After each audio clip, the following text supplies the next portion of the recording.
hastalar favipiravir kullansın mı hocam? Eldeki bilgiler ışığında kullansın dememiz gerekiyor. Çünkü bugüne kadar yapılan araştırmalarda henüz virüse tam olarak etkili bir ilaç bulunamadı.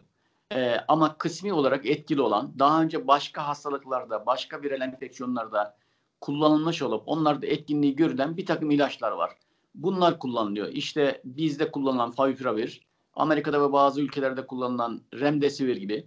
Aslına bakarsanız yapılan araştırmalar bunlar arasında önemli bir farklılık olmadığını, etkinliklerinin e, hemen hemen birbirlerine benzediğini söyleyebiliriz. Genel olarak izlenim şöyle: eğer bu ilaçlara erken başlarsanız, yani hastalığın daha başında kullanılırsa, hastalığın ağırlaşmasını önleme ile alakalı bir gözlemimiz var. Bunu kendi gözlemlerimiz de gösteriyor. Yapılan bir takım çalışmalarda da gösteriliyor. Bazı çalışmalarda kullanılan ve kullanılmayan arasında fark yokmuş gibi bir gözlem var. Ama şöyle söyleyeyim, elimizde tam etkili bir ilaç olmayınca pozitif gözlemlerde göz önüne aldığımızda kullanılması kesinlikle yararlı.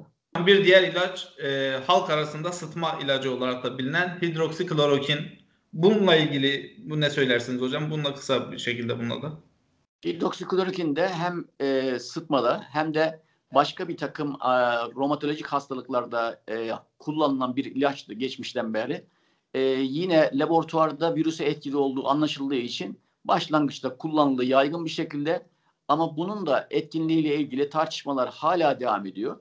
Bazı çalışmalarda, araştırmalarda erken kullanılırsa yararı olduğu gösterilirken bazılarında yararı olmadığı gösterildi. Burada tabii kar zarar hesabı yapmak gerekiyor. Bunun işte yan etkilerinden bahsedildi. Kalpte bir takım iletim işlevini bozduğu ile ilgili bilgiler var. Dolayısıyla kalp riski olmayanlar açısından eğer hekim öngörmüşse, size tavsiye etmişse bunu da kullanmanızda herhangi bir sakınca yok. Hocam bir diğer sorumuz da şu. Özellikle kış aylarında da olmamız hasebiyle bu hastalığın, özellikle koronavirüsün bağışıklığı çökerttiği, bağışıklığın çökmesiyle birlikte daha da ağırlaştığı ile ilgili hocalarımızdan da duyuyoruz bunu. İnsanlara bu süreçte vitamin kullanmalarını öneriyor musunuz hocam? Türkiye şartlarında normal dengeli beslenen kişinin ekstra bir vitamin ihtiyacı yok. Ama bağışıklığı etkileyen bazı vitaminler ve mineraller var. Bunların başında D vitamini, çinko geliyor.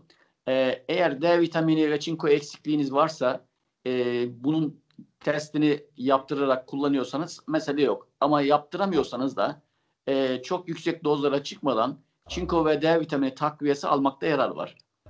Ama olabildiği kadar D vitamininin vücutta sentezlenebilmesi için öğlen saatlerinde bu mevsimde bile olsa güneş altında kalmak, yüzünüz ve eliniz bile güneş altında kalsa yeterli olabilir. 10-15 dakika güneşin altında olmak çok faydalı olacaktır bağışıklık sistemini desteklemek açısından.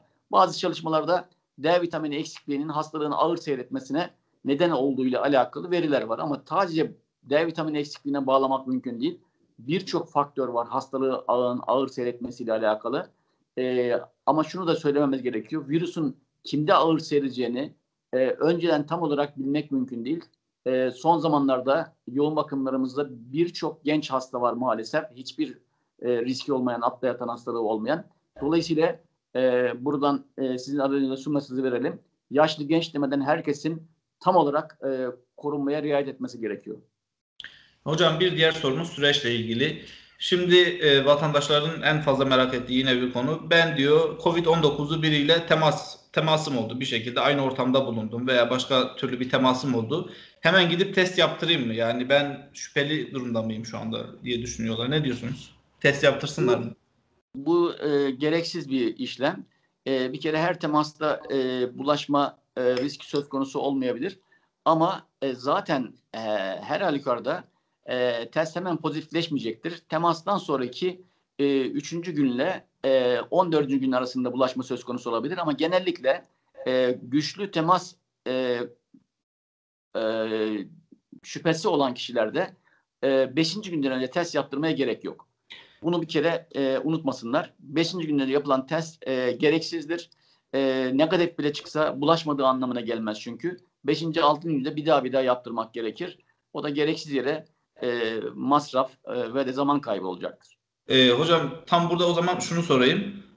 Test yaptırmaya gerek yok dediniz ama şöyle bir endişe de var. Temas ettim birisiyle. Ee, Ben hemen bulaştırıcı oluyor muyum? Yoksa aktif olmuyor mu hemen? Yani eğer bana geçtiyse bile. Temas ettikten hemen sonra bulaştırıcı olmaz. 3. günden önce bulaşma başlamaz. Genellikle belirtiler çıkmadan ya da test pozitifliğinden 1-2 gün önce başlar. 5-6 günü biz baz aldığımızda da temastan 3. günden sonra 4. günden sonra bulaşma başlayacağını söyleyebiliriz. Peki hocam, Covid oldum diyor vatandaş. İyileştim. Yani iyi hissediyorum. Karantina süresi de bitti. Fakat testim pozitif çıkıyor. Bu bulaştırma devam eder mi bu durumda? Genellikle bulaştırıcılık 10. günden sonra kayboluyor. 14. kadar çıkan vakalar da var. %95'in üzerinde 14 güne kadar bulaştırıcılık ortadan kayboluyor ve test negatifleşiyor. Çok nadiren 14 günü geçebiliyor. Zaten birçok ülkede karantina süresini 10 güne hatta 7 güne çekme konusu tartışılıyor. Hocam bir diğer sorumuz şöyle. Hastalığı atlattım diyor ama şikayetlerimin bir kısmı devam ediyor. Bununla ilgili ne söylersiniz hocam? Şimdi son zamanlarda bu konunun üzerine çok duruluyor. Uzun Covid ya da uzamış Covid diye bir durumdan bahsedilmeye başlandı. Covid gerçekten çok kapsamlı bir vücutta değişime sebebiyet verebiliyor. Bağışıklık sistemini ve tüm dokuları, damarlar yoluyla etkileyebiliyor. Bundan dolayı tabii bazı organlardaki hasarların düzelmesi yavaş olabiliyor ve bununla sürebiliyor. Örneğin tat ve koku alma ile ilgili sorun 2-3 aya kadar sürebiliyor. Yine bir takım başka organlarla alakalı işte kalple ilgili, akciğerle ilgili, beyinle ilgili eğer hasar yapmışsa bunlarla ilgili belirtiler uzun süre devam edebiliyor. Bazı kişilerde mesela diyabet ortaya çıkarabiliyor. Dolayısıyla tiroid bozuklukları yapılıyor. Bunları çok fazla sayabiliriz ama bu kadar detaylara girmeye gerek yok diye düşünüyorum. Burada şunu tavsiye etmemiz gerekiyor. Covid geçirdikten sonra yaşı ileride olan ve altta yatan hastalığı olanlar özellikle bir takım belirtiler devam ediyorsa ara ara kontrole gitmeye biz kontrole gitmelerini tavsiye ediyoruz hastanelere. Hocam bir diğer sorum şöyle. Hastalıktan yeni kurtuldum diyor vatandaş. Fakat şöyle bir korkum da var. Yeniden olur muyum diye. İkinci defa pozitif olur muyum diye. Bununla ilgili bir süre var mı, kesin bir süre? İkinci defa olup olmamayla Evet, ilgili. ikinci defa daha nadiren de üçüncü defa pozitif olan vakalar var bu süre boyunca. Genellikle 3 aydan daha önce ikinci kere enfeksiyon geçirilmiyor. 3 aydan sonraki dönemlerde bazı kişilerin çünkü bağışıklık sistemi yeterli antikor oluşturmuyor ve dolayısıyla kişiler tekrar virüsle karşılaştığında tekrar enfekte olabiliyorlar. Hatta ikinci kere enfekte olanlarda daha hastalık ağır geçirilebiliyor. Bununla ilgili örnekler giderek artıyor ama ikinci kere enfeksiyon oranı çok yüksek değil. Zaten koronavirüs enfeksiyonlarının kalıcı bağışıklık bırakmadığını diğer geçmişte gördüğümüz koronavirüs enfeksiyonlarında da görmüştük biz bunu. Dolayısıyla bizim için çok şaşırtıcı bir şey değil. Aynı şekilde ister hastalık yoluyla bağışık olun, isterseniz aşı yoluyla bağışık olun. Bunun ne kadar süreceğiyle ilgili bilgiler daha henüz netleşmedi. Muhtemelen ortalama 6 ay, 1 yıl kadar bağışıklık oluyor. Bu süre boyunca bile açıkçası dikkatli olmakta yarar var. Yani hastalığı geçiren de aşı olan da enfeksiyon tamamen bitene kadar kendini korumaya, maskesini takmaya devam etmesi gerekiyor. Hocam ikinci defa hastalığa yakalananların bu hastalığı daha ağır geçirdiğiyle ilgili bir iddia var. Bu konuda ne diyorsunuz? Evet, ikinci kere hastalığı geçirenlerin çoğunda hastalık daha ağır geçiriliyor. Ama daha hafif geçirilenler de var.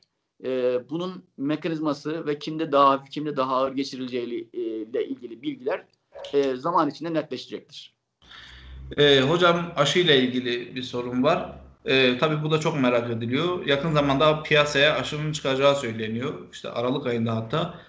Fakat tabii bir güven problemi oluştu. Yani çünkü olduğu söyleniyor ve Çin bu hastalığın Çin'den çıkması ve Çin'in dünyaya tutarsız verdiği bilgiler ve şu anda kendisinde herhangi bir karantina önleminin olmaması falan insanların kafasında bir türlü şüpheler uyandırdı. Ve şunu soruyor vatandaş: aşı olayım mı? Yani bu aşılar güvenilir mi? Buyurun hocam. Bir kere sondan başlayalım. Kesinlikle hangi aşıya erişebilirseniz önce mutlaka aşı olun. Hastalığın çok ciddi şekilde ağır seyrettiğini ve büyük oranda ölümle sonuçlanabildiğini böyle bir virüel enfeksiyon açısından baktığımızda unutmamak gerekiyor. Kime ne yapacağı belli olmadığı için şu anda elimizdeki tek silah aşı.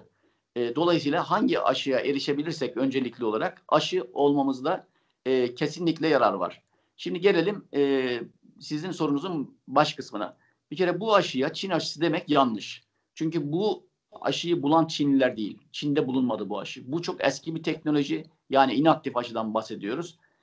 40 yıldan daha uzun süreden beri bilinen bir teknoloji ve birçok ülke bu teknolojiyle aşı yapabilme potansiyeline sahip. Örneğin bizde de Kayseri'de yapılan ve bir firmamızın da üreteceği aşı aynı teknolojiyle üretiliyor. Dolayısıyla bu aşı Çinlerin bulduğu, Çinlere ait olan bir aşı değil. Dolayısıyla bu aşıya Çin aşısı demek yanlış. Çin'de üretilen aşıyı alacağız ya da bir Çin firmasında üretilen aşıyı alacağız demek daha doğru. Dolayısıyla burada bir algıyı düzeltmemizde yarar var. 40 yıldır bilinen klasik bir yöntemle hazırlanan bir aşı olduğu için, aşı teknolojisi olduğu için ve geçmişte birçok enfeksiyon hastalıklarından korunmada çocuklarımızı yaptığımız birçok aşının bu yöntemle hazırlandığını hatırlatmak istiyorum ben. Dolayısıyla bu teknolojide herhangi bir kaygı oluşturacak durum yok üretim tekniği açısından baktığımızda. Ne yapılıyor burada? Virüs önce çoğaltılıyor, daha sonra inaktif ediliyor, öldürülüyor ve ölü virüs veriliyor insan vücuduna. Geçmişteki birçok aşıyı, hepimizin olduğu birçok aşı bu teknolojiyle yapılıyor ve kullanılıyor. Şimdi bu aşıda yapılan çalışmalarda yaklaşık 400 bin doz kullanılmış durumda. Çin'de, Brezilya'da, Endonezya'da ve Türkiye'de dahil olduğu birçok ülkede bunun denemeleri yapılıyor ve bitmek üzere faz 3 çalışmaları. E, Yine Çin tarafından yapılan açıklamalarda koruyuculuğun %90 üzerinde olduğu, yan etkilerinde klasik aşılarda görülen kadar yan etkiler olduğu, hafif vücut kırgınlığı, aşının yapıldığı yerde ağrı, kızarıklık gibi böyle hafif belirtiler olduğu, ciddi bir yan etkinin görülmediği açıklandı. Türkiye'de biliyorsunuz bu faz 3 çalışmayı yapan ülkelerden bir tanesi. Sadece bunu değil, BioNTech Pfizer aşısının faz 3 çalışmasını da yapıyor Türkiye. Bir kere Türkiye alacağı aşının faz 3 çalışmalarına katıldığı için, yani bu aşının etkilerini ve yan etkilerini bizzat kendisi gözlemleyen nadir ülkelerden bir tanesi olduğu için bir avantaja sahip. Bundan dolayı da zaten belki de hiçbir ülkenin erişemeyecek kadar miktardaki aşıyı erkenden herhangi bir ön anlaşma, ön ödeme yapmaksızın alabilen belki de ülkeden bir tanesi. Bakanımızın açıklamalarından biliyoruz ki 50 milyon doz aşı bize hemen ilk 2-3 ay içinde gelecek. Bu ciddi bir avantaj. Salgının belini kırmak açısından bizim çok işimize yarayacak bir avantaj diye bakmak lazım. Tabii Hocam, diğer aşı, buyurun. Devam edin hocam, buyurun. diğer aşıya gelince, diğer aşı messenger RNA aşısı. Bu aşı için bir buluş aşısı, yani bir değerli bir Türk bilim adamı Uğur Şahin'in ve eşinin şirketinde bulunan, onların önderliğini yaptığı bir aşı. Bunun için bir buluş diyebiliriz. Messenger RNA teknolojisi, aşı üretim teknolojisi de aslında yeni değil. 10 senelik bir geçmişi var en azından. Ama bir viral enfeksiyonda yaygın olarak kullanıma geçirilmesi yeni diye kabul etmemiz gerekir. Burada da şu ana kadar yapılan örneğin bu aşı BioNTech Pfizer aşısı 40 binin üzerinde gönüllüye denendi ve bugüne kadar önemli bir etki ortaya çıkmadı.